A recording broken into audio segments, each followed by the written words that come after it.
My blood turned to ice when I saw the man who destroyed my life 7 years ago standing at my daughter's engagement party, charming everyone with that same devastating smile that had fooled me when I was a grieving widow.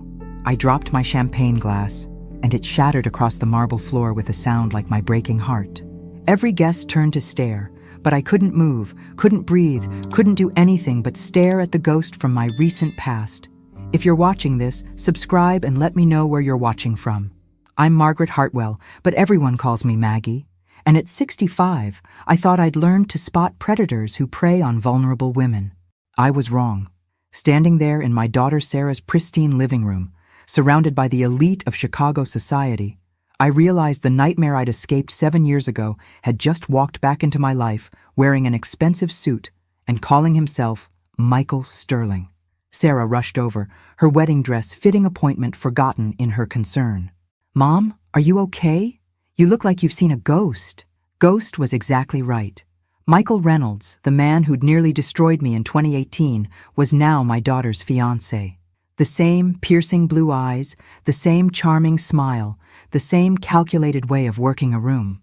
At 50, he still had that dangerous appeal that made women forget to be careful.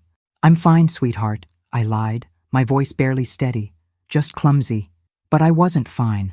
My mind was racing back to Chicago, 2018, when I was 58 and barely 6 months into widowhood.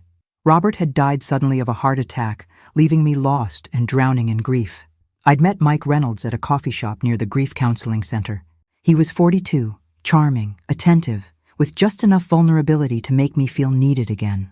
For 10 months, he made me feel beautiful, desired, alive again after the numbness of loss. Right up until I discovered he'd been slowly draining the life insurance money Robert had left me. "Mom, let me introduce you properly," Sarah said, her face glowing with happiness.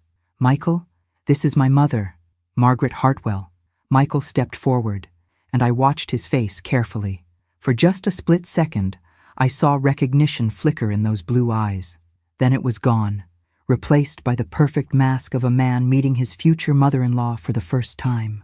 "Mrs. Hartwell," he said, extending his hand with a warm smile. "I've heard so much about you. Sarah talks about you constantly." I forced myself to shake his hand, even as my skin crawled at the contact. "How lovely. And what business are you in, Mr. Sterling?"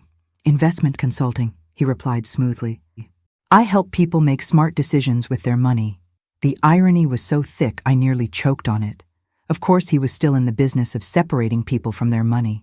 Some things never changed. "How did you two meet?" I asked, my voice artificially bright. Sarah beamed.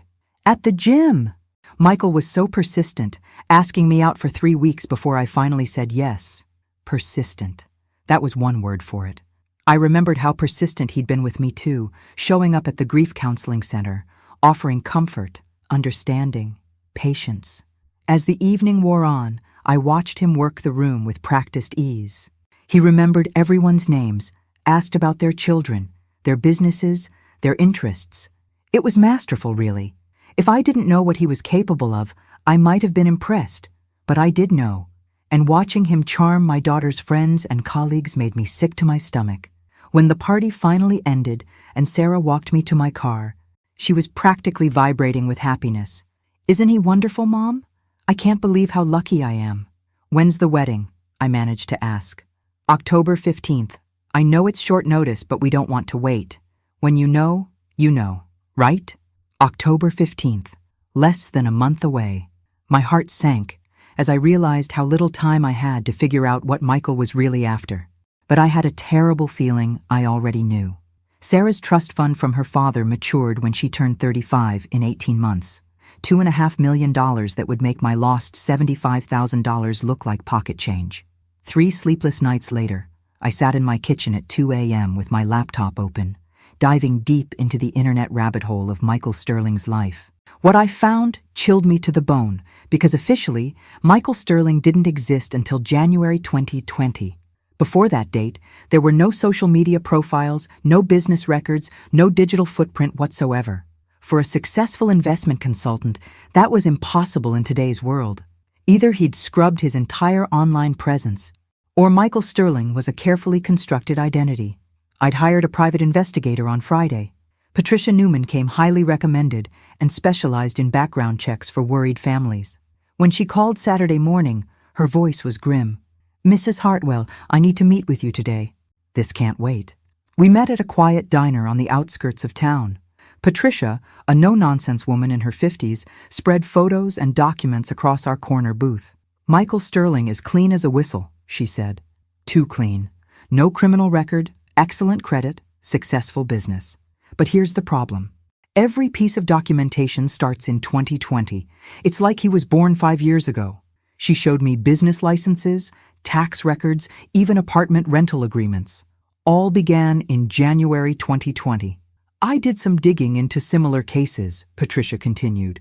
"This pattern suggests identity theft or witness protection. But witness protection was ruled out through my law enforcement contacts." "What about before 2020?" I asked, though I was pretty sure I knew the answer. "That's where it gets interesting. I found traces of a Michael Reynolds from Chicago who disappeared in 2018 after being investigated for romance fraud. The case went cold when he vanished. My coffee cup rattled against the saucer as my hands shook. What kind of fraud? Targeting widows and divorcees, mostly. He'd provide comfort during vulnerable times, gain their trust, then slowly drain their accounts, usually between $50,000 and $100,000 per victim. I closed my eyes, remembering the $75,000 that had disappeared from my life insurance settlement. The money Robert had left to secure my future. The money Mike had convinced me to invest in his business opportunity. "There's something else," Patricia said, her voice softer now. "I've been tracking similar cases across the country. Phoenix in 2020, Nashville in 2022, Denver in 2023. Always the same pattern: professional women between 28 and 35, quick engagements, sudden disappearances right before the wedding. With their money," I whispered, "with whatever he could get his hands on." The Nashville woman lost her entire inheritance. The Denver victim had her business accounts cleaned out the day before their wedding.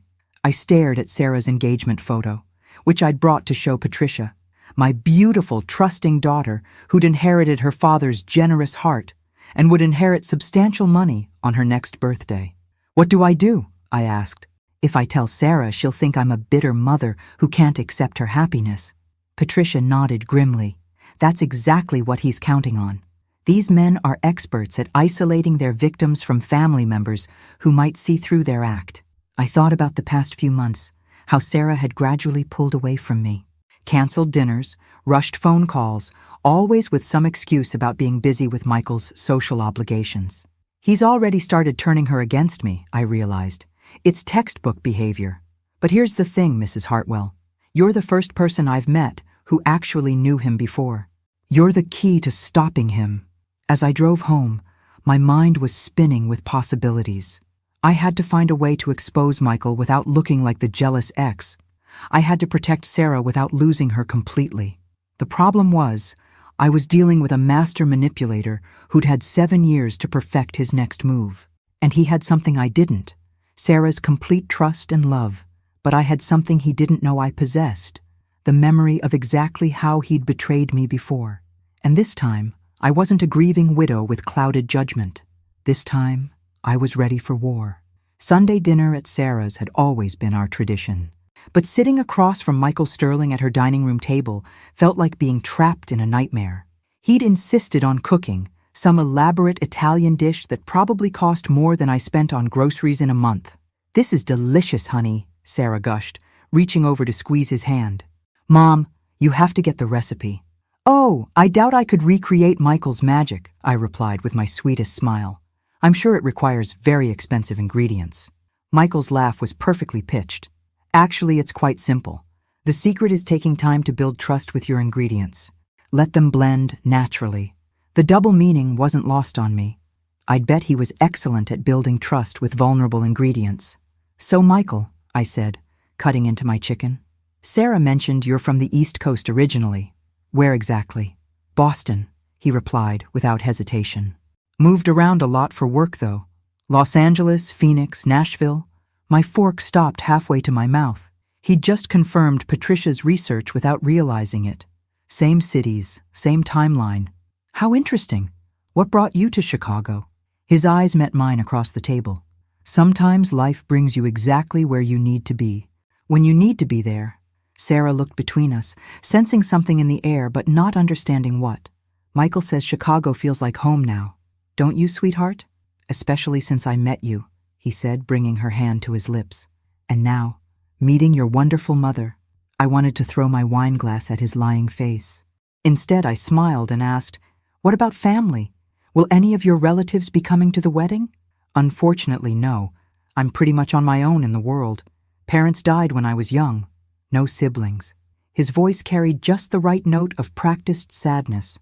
It was a different story than he'd told me 7 years ago, when his parents were supposedly alive but estranged. Some lies evolved with practice. After dinner, Sarah excused herself to take a work call, leaving me alone with Michael for the first time. The mask slipped just slightly. "You know," he said, leaning back in his chair with a wine glass, "Sarah's told me so much about her childhood. Growing up with just you after her father died must have been challenging." "We managed just fine," I replied carefully. "I'm sure you did. She mentioned her trust fund, how it matures next year when she turns 35. There it was. The real reason he was here. Sarah's trust fund worth over $2 million, accessible in just 18 months. "Sarah's very fortunate," I said neutrally. "She is indeed, and so trusting. Sometimes I worry about that. The world is full of people who might take advantage of someone with such a generous heart." The sheer audacity of it took my breath away. He was actually warning me about people like himself while planning to rob my daughter blind. "Yes," I agreed. "I worry about that too."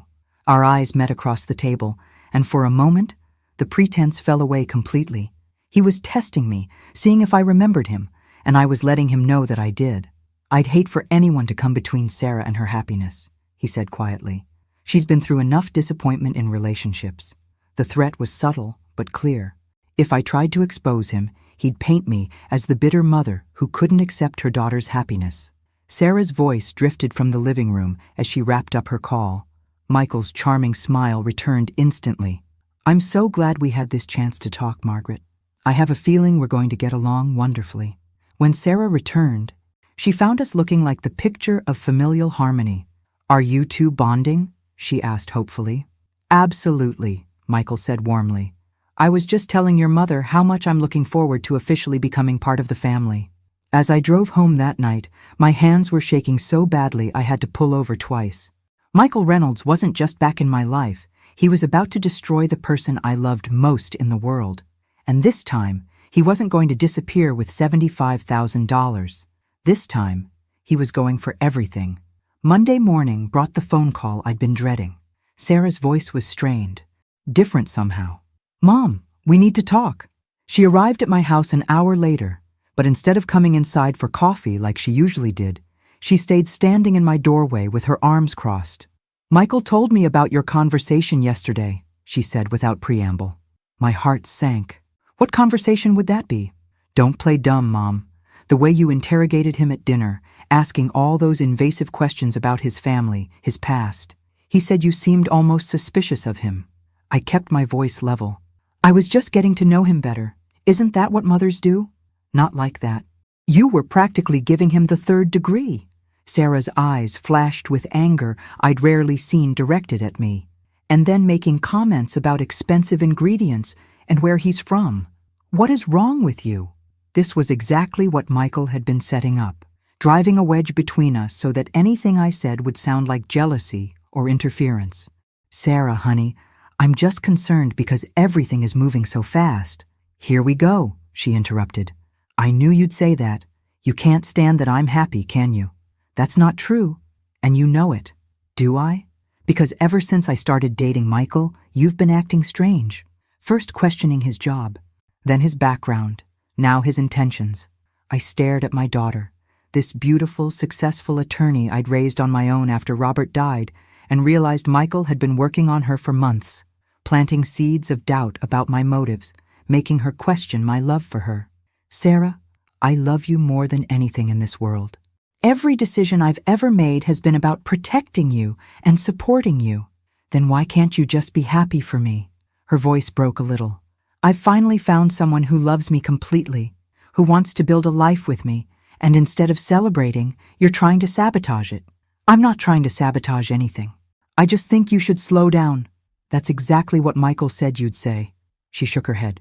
He warned me you might have trouble letting go, that some mothers struggle when their daughters find real love. The manipulation was brilliant, really. Michael had positioned himself as the understanding boyfriend who could predict my jealous mother behavior, making Sarah feel protective of him and suspicious of me. What else did Michael say? I asked quietly. Sarah hesitated, then seemed to make a decision. He said maybe we should take some space from family drama until after the wedding. Let things calm down. Space? I think it would be better if you didn't come to the wedding. Mom, the words hit me like a physical blow. My own daughter, uninviting me to her wedding because a con man had convinced her I was the problem. Sarah, please, let's talk about this rationally. There's nothing to talk about.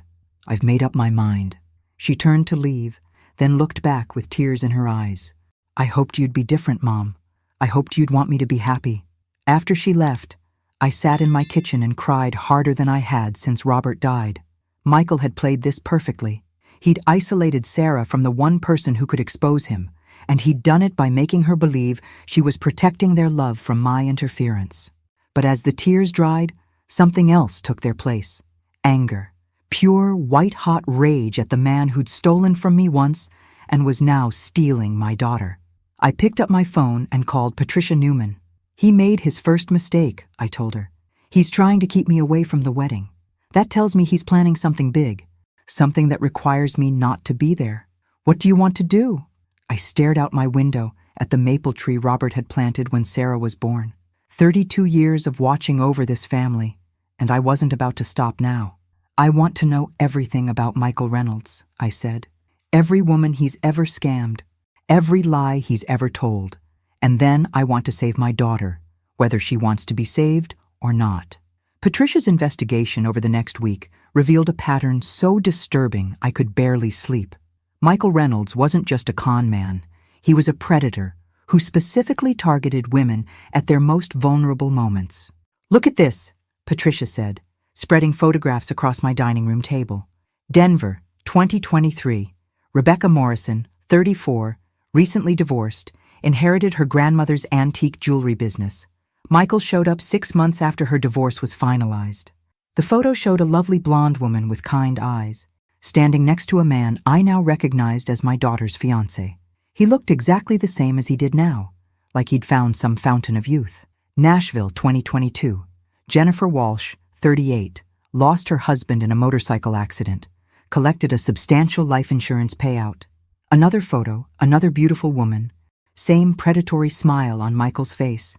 Phoenix, 2020, Catherine Chen, 36, tech executive who'd just sold her startup. The pattern was unmistakable. Successful women between 30 and 40, recent life changes, substantial assets, just like Sarah, who'd recently made partner at her law firm and whose trust fund was approaching maturity. What happened to them? I asked, though I dreaded the answer. Rebecca lost $180,000. Her business collapsed within 6 months of him disappearing. She's working as a waitress now. Jennifer lost her house, had to move back in with her parents. Catherine, Patricia paused. Catherine had a nervous breakdown. She's still in therapy. I closed my eyes, imagining Sarah's face when she discovered the man she loved had destroyed her life. The betrayal would break something fundamental in her, just like it had been broken in me 7 years ago. There's something else, Patricia continued. I found records of him using different names. Before Michael Sterling, he was Marcus Sterling, then Mitchell Stone, then Matthew Reynolds. Different initials each time, I observed. Exactly. Makes him harder to track. But here's the interesting part. In every case, he disappeared exactly 1 week before the wedding. 1 week? Like clockwork. Gets them to consolidate their accounts for wedding expenses, transfers everything to a joint account for their new life together, then vanishes the night before the final transfer.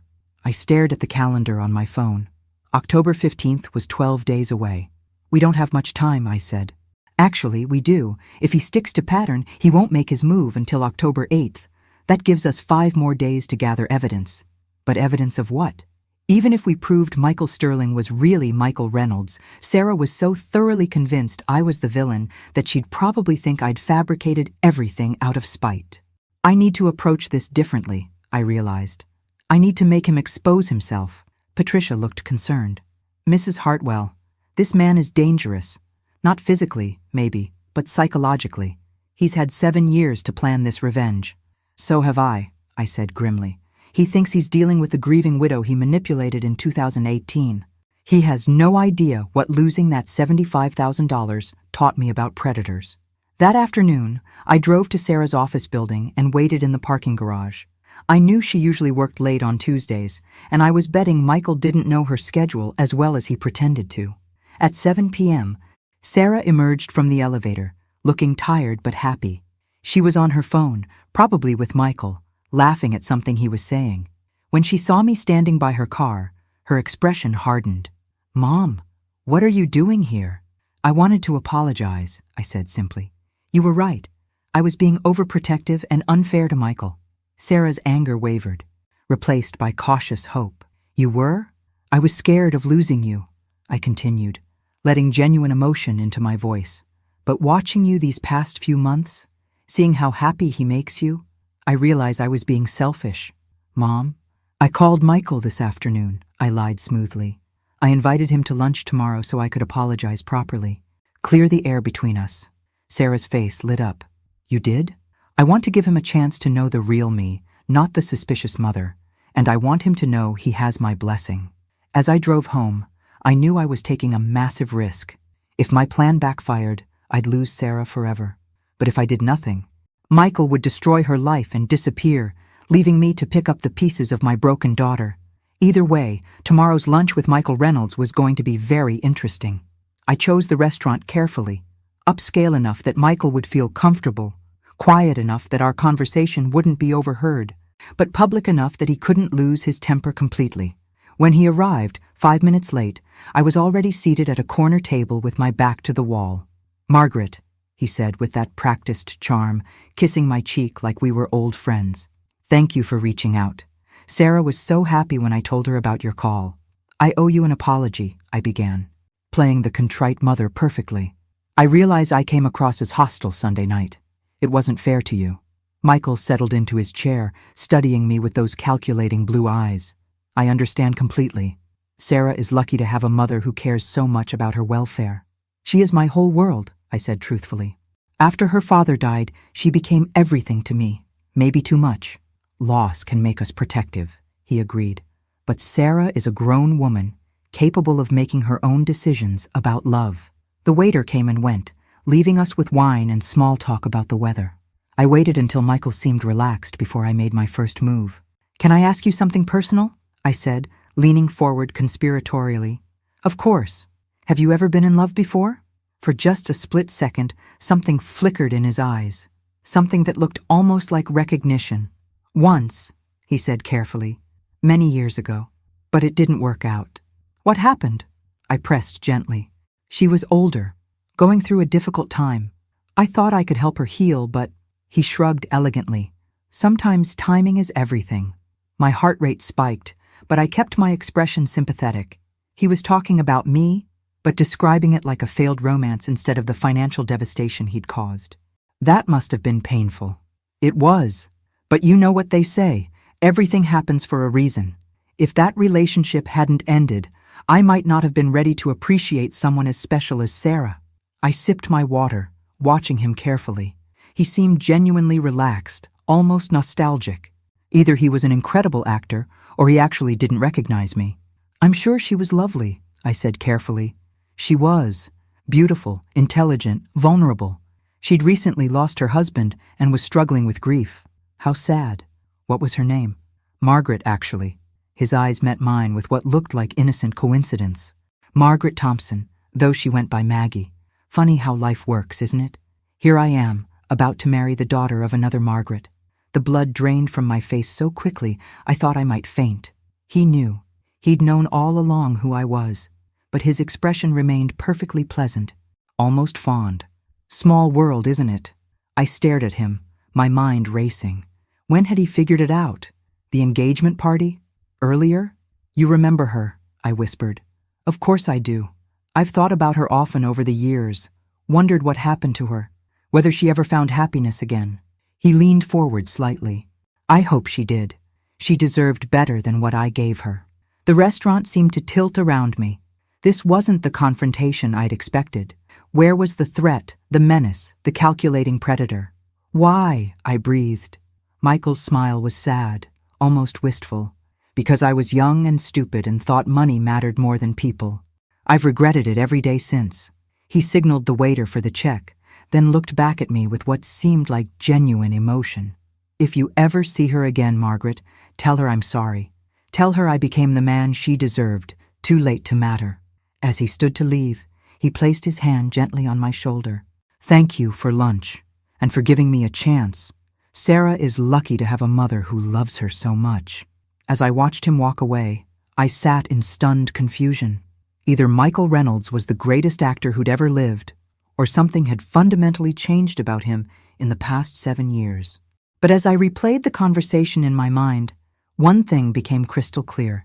He absolutely knew who I was, and for reasons I couldn't understand, he was playing a completely different game than I'd expected. I sat in that restaurant for 20 minutes after Michael left, my mind spinning with confusion. His performance had been flawless, full of remorse and apparent growth. But 7 years of healing from his betrayal had taught me to recognize manipulation in all its forms, even when it came wrapped in apologies. My phone buzzed with a text from Sarah. Mom, Michael said lunch went beautifully. He's so grateful you're giving him a chance. I'm so happy we can all be family. Love you. The manipulation was evolving. Instead of threats, he was using apparent vulnerability and remorse to lower my guard, make me question my own instincts. I drove straight to Patricia's office. She took one look at my face and knew something had shifted. He's playing a completely different game, I said, and told her everything about lunch. Patricia frowned. The reformed bad boy angle, that's sophisticated. But he definitely knew who I was? Absolutely. The Margaret Thompson reference, the details about your grief. That wasn't coincidence. He's been planning this approach since he identified you. I paced her office. So what's his real endgame? If he's genuinely changed, why target Sarah specifically? Because he hasn't changed, Maggie. Men like this don't develop consciences. They develop better strategies. Patricia pulled out a new file. I've been digging deeper into his recent years. Want to know what's interesting? Every one of his victims in the past 5 years has been the daughter or close relative of a previous victim. The blood drained from my face. What? Phoenix, 2020. Catherine Chen's victim wasn't random. Her aunt, Linda Chen, was scammed by Michael in Portland, 2019. Nashville, Jennifer Walsh. Her sister Emma Walsh was his victim in Atlanta, 2021. He's been systematically targeting families? It's not about money anymore, Maggie. It's about power, about proving he can destroy entire family lines. I sank into a chair, the full scope of his revenge becoming clear. And Sarah is just the latest branch on my family tree. There's more. I found records of him researching your life extensively. He knows about Sarah's law practice, her trust fund, her friends, her habits. This isn't opportunistic. It's surgical. Patricia spread out more documents. He's been in Chicago for 8 months, but he waited 6 months to accidentally meet Sarah at the gym. That's planning, not coincidence. I called Jennifer Morrison immediately. I need you to do something dangerous, I told Sarah's best friend. After what you told me about the seduction attempt? I'm in. Not that kind of dangerous. I need you to research something for me. Quietly. What? I need to know if Michael has contacted any of Sarah's other friends. Anyone from law school, college, her social circle. I think he's been mapping her entire life. Jennifer was quiet for a moment. Actually, that's weird you mention it. Last month, Sarah mentioned that 2 of her college friends had been contacted by some investment guy asking about her. She thought it was strange but didn't think much of it. My heart sank. Did she tell Michael about it? Probably. She tells him everything. After hanging up, I stared at Patricia's evidence board. Photos of victims, timelines, financial records. Michael Reynolds had turned revenge into a science. What do we do? I asked. We fight science with science. I've been in touch with an FBI agent, David Chen, Catherine's brother. He's been building a federal case against Michael for years. FBI involvement? Cross-state fraud? Identity theft? Financial crimes exceeding federal thresholds? We have enough to arrest him, but Sarah would never forgive you. She'd think you destroyed her happiness out of spite. I stared out Patricia's window at the Chicago skyline. Then we need to make him expose himself in a way she can't deny. How? I turned back to her, my mind made up. We give him exactly what he wants. My plan was deceptively simple. Make Michael think he'd won completely, then document his real intentions when his guard was down. It required me to become bait, and it was incredibly dangerous. But I'd learned something important from our lunch. Michael's ego was his weakness. He couldn't resist proving how clever he was. Jennifer agreed to help despite the risks. We'd arrange a scenario where Michael thought I was completely defeated and no longer a threat to his plans. "This is insane, Maggie," Jennifer said as we sat in her apartment planning. "What if he actually goes through with marrying Sarah?" "He won't. Men like Michael don't commit long-term unless there's a bigger payoff. Once he has access to her trust fund, he'll disappear." "And if you're wrong?"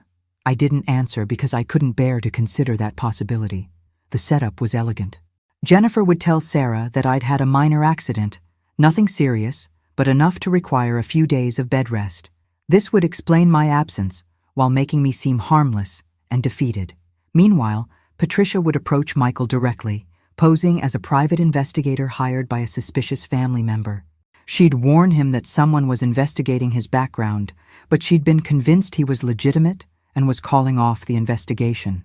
The key was making him feel completely secure, untouchable. Wednesday evening, Jennifer called Sarah with news of my accident. I waited in Jennifer's guest room, feeling like a fraud for making my daughter worry, but knowing it was necessary. 20 minutes later, Sarah called. "Mom, I just heard about your fall. Are you okay? I'm coming over right now." "No, sweetheart," I said weakly. "I'm fine, just embarrassed. It was so silly tripping over my own feet." "But you could have a concussion. Or, the doctor says, I just need rest. Maybe this is a sign that I should stop interfering in your happiness and focus on taking care of myself." The words tasted like poison, but they had their intended effect. "Oh, Mom," Sarah's voice softened. "I never wanted you to get hurt. I just wanted you to trust my choices." "I do trust your choices. Michael is wonderful, and I was wrong to be suspicious." After we hung up, I felt sick, but within an hour my phone rang. Michael's number. "Margaret, I heard about your accident. Are you all right?" "I'm fine, just feeling foolish. These things happen. Listen, I was thinking, maybe I could bring you some soup tomorrow. I make a mean chicken noodle, and it might be a peace offering." "That's very kind, but I don't want to impose." "It's no imposition. Family takes care of family, right?" The word family sent chills down my spine, but I agreed. Tomorrow, Michael Reynolds would come to Jennifer's apartment thinking he was visiting a defeated enemy. Instead, he'd be walking into a carefully constructed trap. But as I lay in Jennifer's guest bed that night, I couldn't shake the feeling that I was the one being trapped. Michael arrived Thursday afternoon, carrying homemade soup and wearing his most charming smile.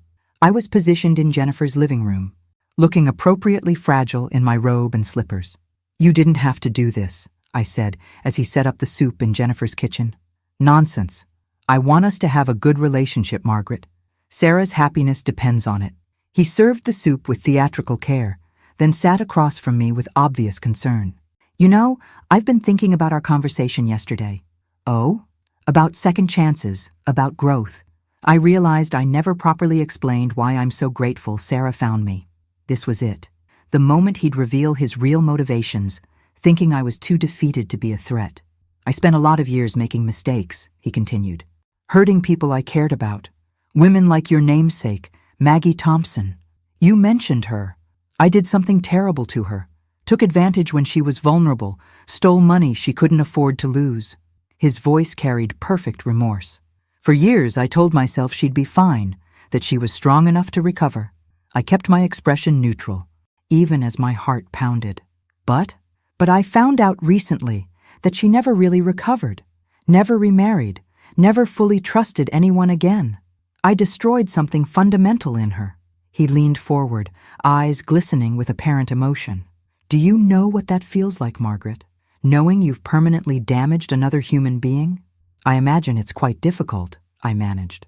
It is, which is why when I met Sarah, I saw an opportunity for redemption. How so?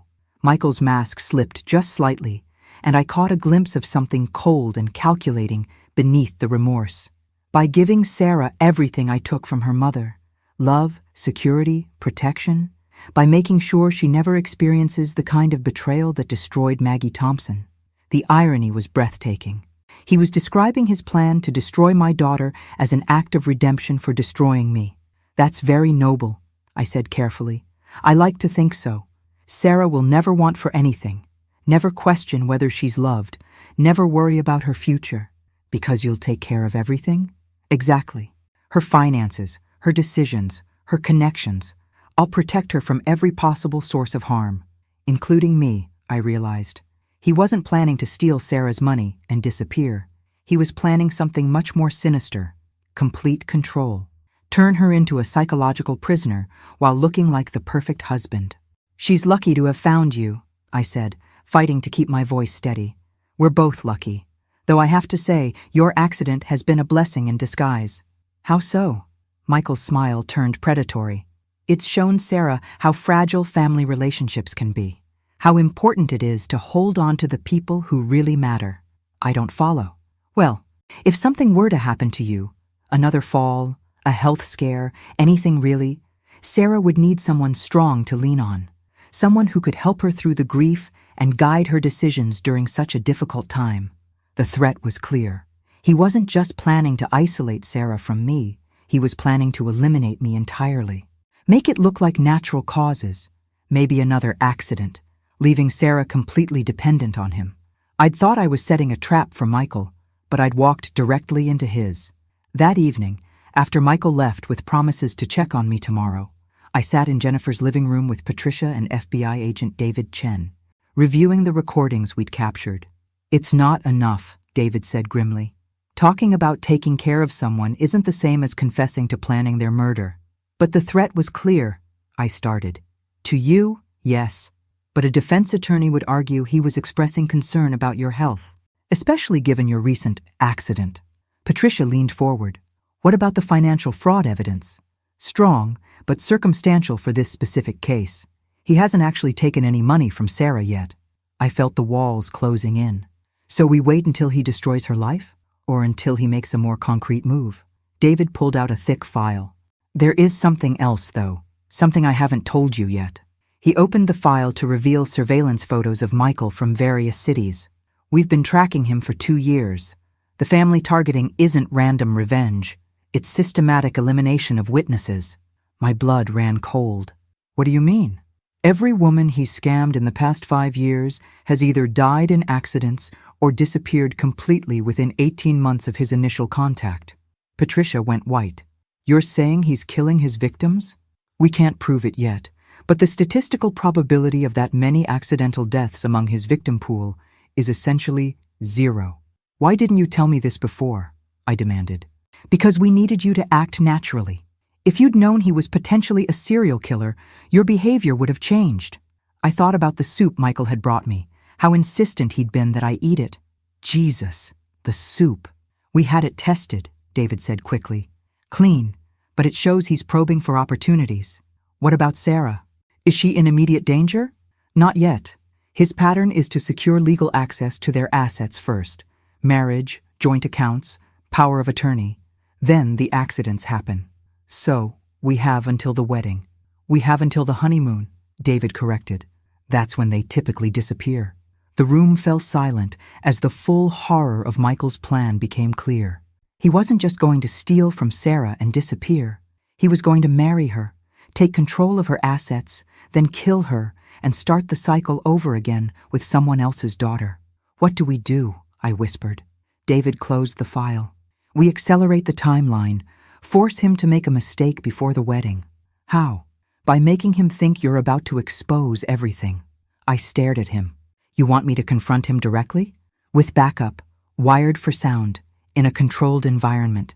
Make him think you figured out his real plan and are about to tell Sarah everything. That's incredibly dangerous. Yes, it is. But it's the only way to get him to confess to something actionable. I thought about Sarah, about the beautiful life she'd built for herself, about the future Michael intended to steal from her. When? I asked. Tomorrow night. Sarah's at that legal conference until Sunday, right? Perfect timing. As I drove home that night, my hands shaking on the steering wheel, I realized I was about to face a man who'd turned murder into an art form. But for the first time in 7 years, I felt ready for him. Because I wasn't the grieving widow he'd manipulated in 2018. I wasn't even the suspicious mother he'd charmed at lunch. I was a woman who'd spent 7 years learning to recognize predators. And tomorrow night, this particular predator was going to discover just how much I'd learned. The confrontation was set for Saturday evening at Michael's apartment. David Chen and his team would be positioned outside while I wore a wire designed to capture everything Michael said. Remember, David coached me in the van, your goal is to make him think you know everything and are about to tell Sarah. His ego won't let him be outsmarted by someone he considers inferior. What if he gets violent? He won't. Violence isn't his style, too messy, too risky. He prefers subtle elimination. I walked up to Michael's building with my heart pounding, knowing this was either going to save my daughter or get me killed. Michael answered the door in casual clothes, looking relaxed and confident. Margaret, what a surprise. How are you feeling? Much better, thank you. Can we talk? Of course, come in. His apartment was impeccable, sterile, with no personal touches, like a hotel room for someone just passing through. Can I get you something to drink? He offered. No, thank you. Michael, I need to tell you something important. His expression shifted slightly, becoming more alert. What's that? I know who you really are. For just a moment, his mask slipped completely. The charming facade disappeared, replaced by something cold and calculating. Then it snapped back into place. I'm not sure what you mean. 7 years ago, you were Michael Reynolds. You stole $75,000 from me and disappeared. Margaret, I think you might be confused. Catherine Chen, Jennifer Walsh, Rebecca Morrison. Should I continue? His stillness was complete now, like a predator deciding whether to flee or attack. Those are just names to me. They were names to the FBI too, until they started connecting the dots. Did you know Catherine's brother is a federal agent? He's been building a case against you for years. Michael moved to his kitchen, casually opening a drawer. I couldn't see what he was reaching for, but I kept talking. Here's what I find fascinating, I continued. You told me yesterday about wanting to redeem yourself by protecting Sarah from the kind of betrayal you inflicted on me. Very poetic. I meant every word. I'm sure you did. But we both know protection isn't what you have in mind. What do you think I have in mind, Margaret? This was it. The moment that would either expose him or end my life. I think you're going to marry my daughter, gain control of her assets, then arrange a tragic accident during your honeymoon, just like you've done with every other woman who trusted you. Michael's hand stopped moving in the drawer. When he turned back to face me, the mask was gone completely. Prove it, he said quietly. I don't have to prove anything. I just have to tell Sarah the truth about who you really are. And you think she'll believe you? Her bitter, paranoid mother who's been trying to sabotage her happiness from day one? She'll believe the FBI. They have evidence connecting you to 6 murders across 4 states. No, Michael said, his voice taking on a dangerous edge. They have suspicious deaths and convenient coincidences, no evidence. Then you have nothing to worry about. Do you? He studied me for a long moment, then smiled that devastating smile that had fooled so many women. You know what the beautiful thing is, Margaret. Even if you tell Sarah everything, even if she believes you, it won't matter. Why not? Because she's already signed the paperwork transferring her trust fund to a joint account. As her fiancé, I have legal access to everything. My blood ran cold. What paperwork? The premarital financial planning documents. She was so touched that I wanted to ensure our financial security together. His smile widened. $2.7 million. Accessible Monday morning. She would never. She would. And she did. Because she loves me completely and trusts me with her future. The FBI team chose that moment to burst through the door.